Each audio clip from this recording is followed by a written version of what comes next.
পূর্বাচলে plot দুর্নীতির মামলায় শেখ হাসিনা তার মেয়ে পুতুল সহ 18 জনের বিরুদ্ধে গ্রেফতারি পরোয়ানা। রাজনৈতিক পরিবেশ নিশ্চিত না হওয়া পর্যন্ত দেশে ফিরবেন না তারেক রহমান, জানালেন তার উপদেষ্টা। বিএনপিকে নিয়ে মিথ্যাচার চলছে। ভারত ট্রান্সশিপমেন্ট বাতিল করায় ক্ষতিগ্রস্ত হবে না বাংলাদেশ, দাবি বাণিজ্য উপদেষ্টার। সার্বিক বাণিজ্য স্বাভাবিক রাখতে সর্বোচ্চ চেষ্টা চলছে। এবং 19 লাখেরও বেশি শিক্ষার্থীর অংশগ্রহণে শুরু হলো এসএসসি পরীক্ষা। প্রশ্নপত্র ফাঁস ঠেকাতে কঠোর নির্দেশনা।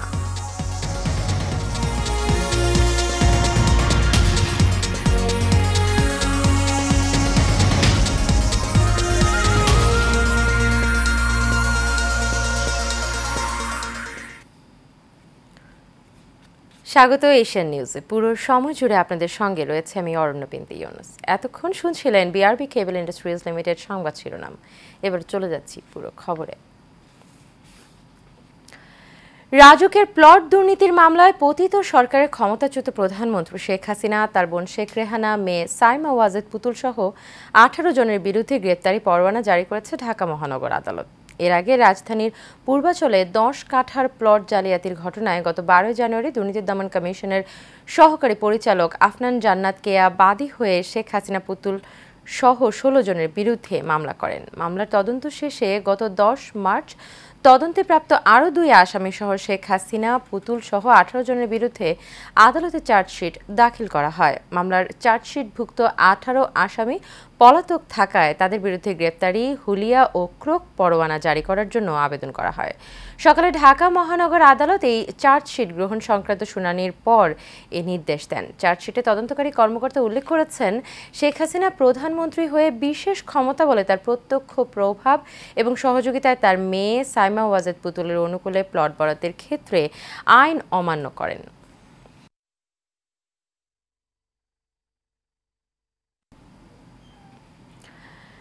কবে দেশে ফিরবেন তারেক রহমান? কেন ফিরছেন না? এমন নানান প্রশ্ন রয়েছে রাজনৈতিক মহল এবং জনমনে। এশিয়ান টেলিভিশনে দেয়া একান্ত সাক্ষাৎকারে এসব প্রশ্নের উত্তর দিয়েছেন বিএনপির ভারপ্রাপ্ত চেয়ারম্যান তারেক রহমানের উপদেষ্টা মাহদি আমিন। তিনি জানান, ইচ্ছে থাকলেও বিএনপি নেতাকর্মীদের সব মামলা প্রত্যাহার না হওয়া এবং রাজনৈতিক পরিবেশ নিশ্চিত না হওয়া পর্যন্ত দেশে ফিরবেন না তারেক রহমান। মোশাররফ তালুকদারের ক্যামেরায় কাউসার আহমেদের রিপোর্টে দেখুন বিস্তারিত। জাতীয় ঐতিহ্য ও অতীতের ভালো অর্জনগুলোকে ধারণ করে আমাদের চেতনা এবং দায়বদ্ধতাকে হতে হবে ভবিষ্যৎমুখী। রাজনৈতিক প্রতিহিংসার শিকার হয়ে দীর্ঘ সময় ধরেই দেশের বাইরে অবস্থান করছেন বিএনপির ভারপ্রাপ্ত চেয়ারম্যান তারেক রহমান। দলটির নেতাকর্মী তো বটেই, পুরো বাংলাদেশের মানুষের আগ্রহ আছে তার দেশে ফেরা নিয়ে। কবে নাগাদ দেশে ফিরতে পারেন এসব বিষয়ে কথা বলেন তারেক রহমানের উপদেষ্টা মাহদি আমিন। বিদেশে থেকেও জনসম্পৃক্ততা করে তুলছেন, সুতরাং ওনারই বাবার ঘোষণার মাধ্যমে প্রতিষ্ঠিত বাংলাদেশে অবশ্যই খুব দ্রুত ফেরত আসবেন। রাজনৈতিক পরিবেশ এবং আইনের শাসন নিশ্চিত না হওয়া পর্যন্ত তারেক রহমানের দেশে ফেরার সম্ভাবনা কম বলে জানালেন তার উপদেষ্টা। বাংলাদেশে যখন একটা অনুকূল আইনি, রাজনৈতিক এবং আইন শৃঙ্খলা বাহিনীর পরিস্থিতি তৈরি হবে, অবশ্যই তিনি ফেরত আসবেন। যেমন তারেক রহমান বারবার বলে আসছেন যে শুধু ওনার নিজের বিষয়টা না, ওনার 60 লক্ষ নেতাকর্মীর বিরুদ্ধে মিথ্যা, জালিয়াতি এবং প্রতারণামূলক মামলা করা হয়েছে। বাংলাদেশের বিভিন্ন পেশার মানুষ, দেশে এবং বিদেশে যারা রয়েছেন, শেখ হাসিনার সময় ফ্যাসিবাদের সমালোচনা করেছেন, তাদেরকেও মিথ্যা মামলা দেওয়া হয়েছে। উনি চান শুধু ওনার না, ওনার দলের সকলের এবং প্রতিটি গণতান্ত্রিককামী ব্যক্তি এবং প্রতিষ্ঠানের বিরুদ্ধে যে হয়রানিমূলক মামলা রয়েছে, সেই অবিচারের বিপরীতে যেন বিচার সুনিশ্চিত হয়, দেশে যেন আইনের অনুশাসন প্রতিষ্ঠিত হয় এবং আইন শৃঙ্খলা বাহিনী যখন অনুকূল হবে, অবশ্যই সেই একটা ফেভারেবল পলিটিক্যাল ক্লাইমেটে সেই ল্যান্ডস্কেপ যখন ইন্টিম গভর্নমেন্ট ক্রিয়েট করবেন, উনি দেশের মানুষের কাছে ফেরত আসবেন। তিনি বলেন, সংস্কার শুরু হয়েছে বিএনপির হাত ধরেই, তবে পরিকল্পিতভাবে বিষয়টি নিয়ে মিথ্যাচার করছে একটি মহল। যারা বলছেন যে বিএনপি সংস্কার চায় না, আমি বিনয়ের সাথে বলবো, ওনারা অজ্ঞতার কারণে বলতে পারেন, অপপ্রচারের কারণে বলতে পারেন। বাস্তবতা হচ্ছে বিএনপি একমাত্র রাজনৈতিক দল যেটি 5ই আগস্টের আগে তো বটেই, 5ই আগস্টের পরেও গত প্রায় 8 মাসে কিন্তু বাংলাদেশের এমন কোনো জেলা, উপজেলা, ইউনিয়ন নাই যেখানে 31 দফা নিয়ে যায়নি। সুতরাং আমরা 31 দফা নিয়ে বসে নেই, আমরা একটা আইটারেটিভ প্রসেসের মাধ্যমে দেশের সকল শ্রেণী পেশা, সর্বস্তরের মানুষের কাছে যাচ্ছি, কিভাবে ওনাদের সমস্যার সমাধান হয়, কিভাবে ওনাদের ভাগ্যের পরিবর্তন হবে, এগুলো নিয়ে কাজ করছি। করছি এবং 31 দফাকে পরিবর্ধন সংযোজন বিয়োজনের মাধ্যমে গণমানুষের আকাঙ্ক্ষার প্রতিফলনের মাধ্যমে কিন্তু আমরা সামনের দিকে এগিয়ে যাব ইনশাল্লাহ। বিদেশে থেকে প্রতিনিয়ত নেতাকর্মীদের দিক নির্দেশনা দিয়ে যাচ্ছেন দলটির ভারপ্রাপ্ত চেয়ারম্যান। দ্রুতই দেশে ফিরবেন এমন প্রত্যাশা তারেক রহমানের উপদেষ্টা মাহদি আমিনের। দেশের জন্য ওনার রাজনীতি, দেশের মানুষের জন্য ওনার রাজনীতি। দীর্ঘদিন বিদেশে থাকার পরও কিন্তু উনি যতক্ষণ জেগে থাকেন প্রায় 18 ঘন্টা এই দেশের মানুষের জন্য কাজ করে যাচ্ছেন। কাউসার আহমেদ, এশিয়ান টেলিভিশন, ঢাকা। ভারতের ট্রান্সশিপমেন্ট সুবিধা বাতিলে দেশের বাণিজ্যে কোনো প্রভাব পড়বে না বলে জানিয়েছেন বাণিজ্য উপদেষ্টা শেখ বশিরউদ্দিন। বুধবার ভারতের ট্রান্সশিপমেন্ট বাতিল ইস্যুতে রাজধানীর কারণবাজারের রপ্তানি উন্নয়ন ব্যুরোর কার্যালয়ে আয়োজিত এক বৈঠক শেষে তিনি কথা জানান।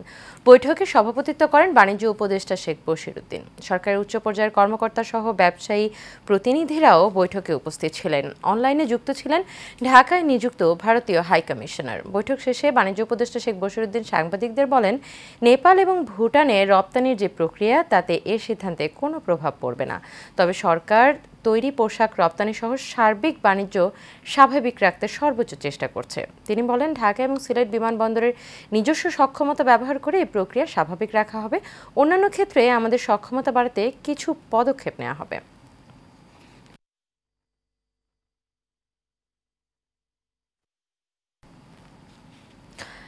অন্তর্বর্তী সরকারের প্রধান উপদেষ্টার রোহিঙ্গা সমস্যা এবং অগ্রাধিকার প্রাপ্ত বিষয়াবলী সংক্রান্ত বিশেষ প্রতিনিধি খলিলুর রহমানকে একই সঙ্গে জাতীয় নিরাপত্তা উপদেষ্টা পদেও নিয়োগ দেওয়া হয়েছে। এখন থেকে তার পদবি হবে জাতীয় নিরাপত্তা উপদেষ্টা এবং রোহিঙ্গা সমস্যা বিষয়ক হাই রিপ্রেজেন্টেটিভ।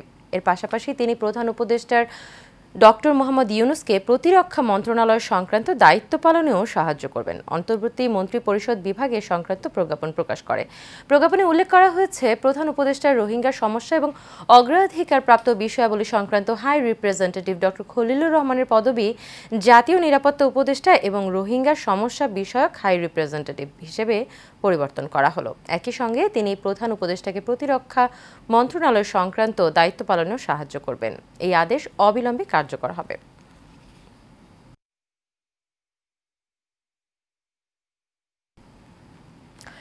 সারা দেশে ৩,০০০-এর বেশি কেন্দ্রে একযোগে শুরু হয়েছে চলতি বছরের এসএসসি ও সমমানের পরীক্ষা, যাতে অংশ নিচ্ছে ১১টি শিক্ষা বোর্ডের ১৯,২৮,০০০ শিক্ষার্থী।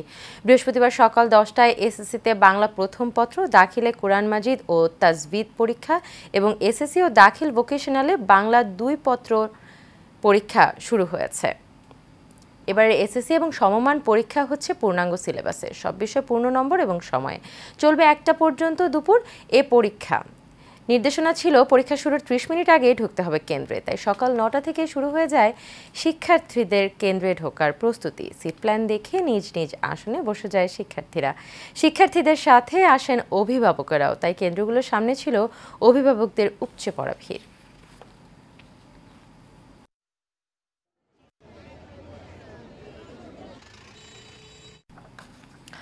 দর্শক, এসএসসি পরীক্ষার বিষয়ে আরও জানতে এ পর্যায়ে খুলনা থেকে আমাদের সাথে সরাসরি যুক্ত হচ্ছেন সহকর্মী বাবুল আক্তার। বাবুল, পরীক্ষা উপলক্ষে কেন্দ্রের আশেপাশের এলাকায় আইন শৃঙ্খলা বাহিনীর তৎপরতা কেমন দেখছেন আমাদের জানাবেন। ধন্যবাদ অরণ্য, আপনি যেটা বলছিলেন যে পরীক্ষা কেন্দ্র করে বিশেষ করে যশোর বোর্ডের অধীনে খুলনায় কিন্তু 89টি কেন্দ্রে এসএসসি ভোকেশনাল এবং দাখিল পরীক্ষা কিন্তু শুরু হয়েছে। আর এই কেন্দ্রগুলোতে কিন্তু তার আশেপাশ দিয়ে ব্যাপক তৎপরতা রয়েছে আইন শৃঙ্খলা বাহিনীর। প্রতিটি কেন্দ্রে কিন্তু 5 জন করে পুলিশ নিয়োজিত রয়েছে সুষ্ঠু শান্তিপূর্ণভাবে যাতে পরীক্ষা সম্পন্ন হয় সেই কারণে। অন্যদিকে কিন্তু বিভিন্ন কেন্দ্রে নির্বাহী ম্যাজিস্ট্রেট পরিদর্শন করছেন। এছাড়া কিন্তু যৌথ বাহিনীর সদস্যরা কিন্তু টল দিচ্ছেন চারিদিক দিয়ে, যাতে কোনো ধরনের কোনো বিশৃঙ্খলা না ঘটে, শান্তিপূর্ণভাবে যেন এই এসএসসি পরীক্ষা সহ সমমানের পরীক্ষাগুলো যেন সম্পন্ন হয়। অরণ্য, আপনাকে একটু জানিয়ে রাখি, খুলনায় কিন্তু 89টি কেন্দ্রে 27,514 জন পরীক্ষার্থী অংশগ্রহণ করছে খুলনা মহানগর এবং জেলায়। সেই সাথে কিন্তু যেটা বলছিলেন শিক্ষা অধিদপ্তর থেকে এবং জেলা কার্যালয় থেকে যে গেলবারের চেয়ে কিন্তু এবার 2000 শিক্ষার্থী কম পরীক্ষায় অংশগ্রহণ করছে। আপনাকে আরেকটু জানিয়ে রাখি, আমি এই মুহূর্তে রয়েছি খালিশপুর বঙ্গবাসী মাধ্যমিক বিদ্যালয় কেন্দ্রে। সেখানে কিন্তু 266 জন পরীক্ষার্থী অংশগ্রহণ করার কথা ছিল, সেখানে 3 জন উপস্থিত রয়েছেন, অর্থাৎ 263 জন এই পরীক্ষা অংশগ্রহণ করছে। সবকিছু মিলিয়ে কিন্তু খুলনার আইন শৃঙ্খলা পরিস্থিতি, বিশেষ করে এই পরীক্ষাকে কেন্দ্র স্বাভাবিক রয়েছে এবং তৎপর রয়েছেন আইন শৃঙ্খলা বাহিনীর সদস্যরা। অরণ্য, এই ছিল আমার কাছে খুলনা থেকে এসএসসি পরীক্ষা সহ সমন্বয় পরীক্ষার আইন শৃঙ্খলা বাহিনীর সহ যে পরীক্ষার সর্বশেষ খবর। বাবুল, অসংখ্য ধন্যবাদ আপনাকে। দর্শক, খুলনা থেকে সরাসরি যুক্ত ছিলাম সহকর্মী বাবুল আক্তারের সঙ্গে।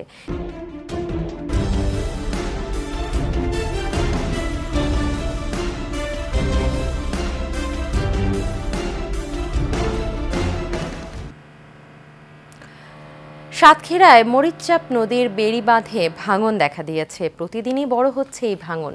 এতে ঝুঁকিতে রয়েছে স্থানীয় কাঁচা পাকা বহু স্থাপনা সহ ফসলি জমি। ভিটামাটি সহ নিজের শেষ সম্বল নিয়ে চরম অনিশ্চয়তায় দিন পার করছেন নদী পাড়ের বাসিন্দারা। এদিকে দ্রুত ব্যবস্থা নেওয়ার আশ্বাস দিয়েছেন জেলা প্রশাসক। সাতক্ষীরা থেকে মশিউর ফিরোজের তথ্য এবং ছবিতে আরও জানাচ্ছেন মাজহারুল আমিন শুভ। সাতক্ষীরার আশাশুনিতে মরিচচাপ নদীর গোয়ালডাঙ্গা এলাকার বেড়িবাঁধে ভয়াবহ ভাঙন দেখা দিয়েছে। বিশাল এলাকা জুড়ে বেড়িবাঁধের ফাটল ক্রমশই বড় হওয়ায় হুমকির মুখে পড়েছে স্থানীয় কাঁচা পাকা বহু স্থাপনা সহ ফসলি জমি, বাড়িঘর ও বাজার। এছাড়া আসছে বর্ষায় বাঁধ ভেঙে ফসলির জমি, মাছের ঘের সহ প্লাবিত হওয়ার আতঙ্কে দিন কাটছে 10 ইউনিয়নের লক্ষাধিক মানুষের। এলাকাবাসীর অভিযোগ, 16 কোটি 86 লাখ টাকা ব্যয়ে গত বছরের 25 জুলাই শেষ হয় নদী খনন কাজ। কিন্তু নির্দেশনা অমান্য করে নকশা না মেনে অপরিকল্পিত খননের ফলে সৃষ্টি হয়েছে একাধিক বাঁক, যে কারণেই তীব্র আকার ধারণ করেছে নদী ভাঙন।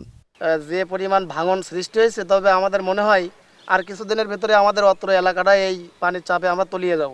এখানে গোয়ালডাঙ্গা বাজার চলে যেতে পারে, এখানে একটা মসজিদ আছে, খেলার মাঠ আছে, বাড়ি ঘর আছে, কিছুই থাকবে না যদি এটা প্রয়োজনীয় ব্যবস্থা গ্রহণ না করেন। বাচ্চা কাচ্চা নিয়ে যে রাত্রে আমরা কিভাবে থাকবো, এটাও আমাদের কোনো একটা গতগম্য নাই। ভেঙে যাচ্ছে কিন্তু ভাইতে রাতে ঘুমাসেনি। এখানে এক বস্তা বালু ফেলাই নাই, আমাদের জীবনটা তামাশার মতো হয়ে গেছে আর কি। যে অবস্থা, কয়দিনের ভিতরে আর কি পানিতে তলায় যাবে, বাজারটাও ক্ষতিগ্রস্ত হবে, এলাকাটাও প্লাবিত হবে। এদিকে জেলা প্রশাসক জানান, ভাঙন রোধে ব্যবস্থা নেওয়ার নির্দেশ দেওয়া হয়েছে। বেড়িবাঁধের ভাঙনের বিষয়টা আমার নলেজে এসেছে, আসার সাথে সাথেই ভাঙন এখনো শুরু হয়নি, এটা সম্ভাবনা আছে। তো এই বিষয়ে পদক্ষেপ নেওয়ার জন্য উপজেলা নির্বাহী অফিসার এবং আমাদের নির্বাহী প্রকৌশলী তাকে আমি অলরেডি বলেছি, এবং সেই মোতাবেক একটা প্রস্তাবনা পাঠানো হয়েছে, মন্ত্রণালয়ে পাঠিয়েছি, এবং মন্ত্রণালয় থেকে মৌখিকভাবে জানিয়েছি যে তারা এই প্রকল্পটা অনুমোদন দেবে, এবং অনুমোদন লিখিত আসার পর করে আমরা কাজ শুরু করব, এবং আশা করি যে সংখ্যাটা দেখা যাচ্ছে সেই সংখ্যাটা থাকবে। ভাঙন রোধে কার্যকর পদক্ষেপের পাশাপাশি নদী খননে গাফিলতির বিষয়টি খতিয়ে দেখার দাবি স্থানীয়দের।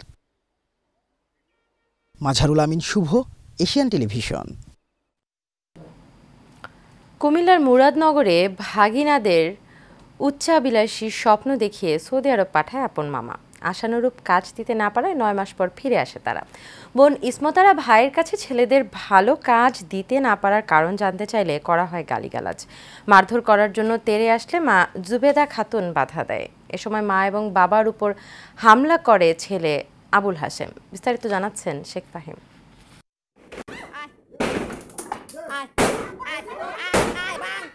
বাবা মা ও বোনের উপর হামলার একটি ভিডিও সামাজিক যোগাযোগ মাধ্যমে ছড়িয়ে পড়লে এলাকায় চাঞ্চল্যের সৃষ্টি হয়। এ নিয়ে চলছে আলোচনা সমালোচনার ঝড়। ঘটনাটি কুমিল্লার মুরাদনগর উপজেলার নবিয়াবাদ গ্রামে। ভুক্তভোগীদের অভিযোগ, ভাগিনাদের সৌদি আরবে পাঠিয়ে ভালো কাজ দেওয়ার কথা থাকলেও ভালো কাজ দিতে পারেনি মামা আবুল হাশেম। ফলে দেশে ফিরে আসেন তারা। কিন্তু দুই ভাগিনাকে বিদেশ পাঠানোর টাকা পরিশোধ করতে বোন ও বোনজামাইকে চাপ দেয় আবুল হাশেম। টাকা দিতে অস্বীকৃতি জানালে তাদের উপর হামলা করে আবুল হাশেম।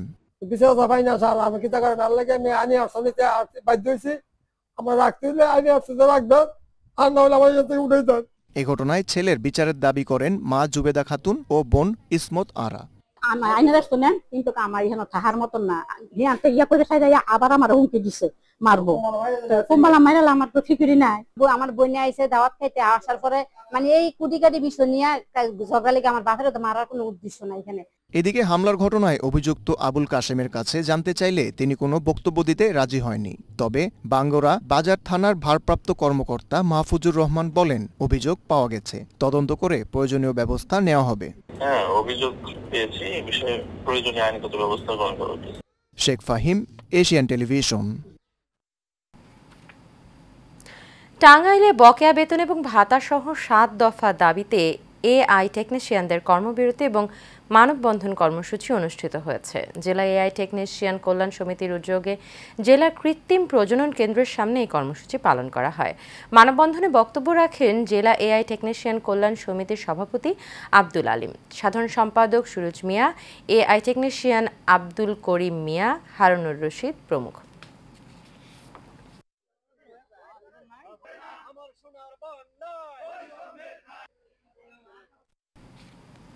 শিক্ষার পাশাপাশি সমাজের সম্প্রীতি, ভ্রাতৃত্ব এবং শান্তিপূর্ণ সহাবস্থানের পরিবেশ গড়ে তুলতে হবে বলে মন্তব্য করেছেন Lakshmichhari zone commander lieutenant colonel Mohammad Tajul Islam. চট্টগ্রামের ফটিকছড়ির লক্ষ্মীছড়ি সেনা জোনের উদ্যোগে পরিচালিত বাইনাছোলা মানিপুর উচ্চ বিদ্যালয়ের ঈদ পুনর্মিলনী বিদায় অনুষ্ঠান এবং কৃতি শিক্ষার্থী সংবর্ধনায় প্রধান অতিথির বক্তব্যে তিনি কথা বলেন। বিদ্যালয়ের সহসভাপতি রশিদউদ্দিন চৌধুরী কাতেবের সভাপতিত্বে এতে আরও বক্তব্য রাখেন উপজেলা নির্বাহী অফিসার সেটু কুমার বড়ুয়া, মেজর মাহির মাহবুব এবং ফটিকছড়ি থানার ওসি নূর আহমদ।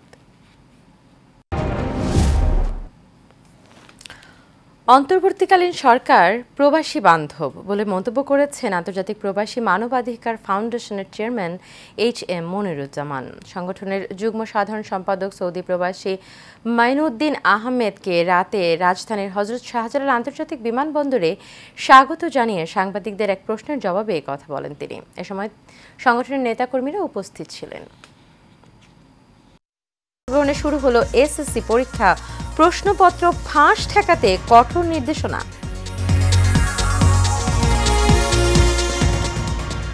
এশিয়া নিউজ এ পর্যন্তই। পরবর্তী সংবাদ দেখার আমন্ত্রণ রইল। এতক্ষণ সাথে থাকার জন্য সবাইকে ধন্যবাদ।